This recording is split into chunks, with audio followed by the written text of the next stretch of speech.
Soil பக்தர்களுக்கு அறிவிப்பு. திருமலையில் அரசியல் சார்ந்த உரைகள் தடை செய்யப்பட்டுள்ளது. விதிமுறைகளை மீறினால் சட்டப்படி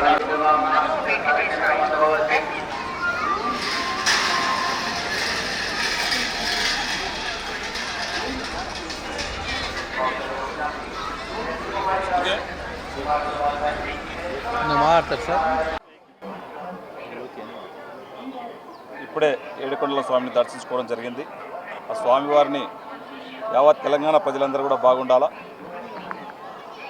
దాంట్లో పాటు మా తాండూరు ప్రజలు కూడా బాగుండాలా, ఆరోగ్యంగా ఉండాలా, మంచి పాడి పంటలు ఉండాలనే విధంగానే ఈరోజు ఏడుకొండల స్వామిని దర్శించుకొని మొక్కుకోవడం జరిగింది.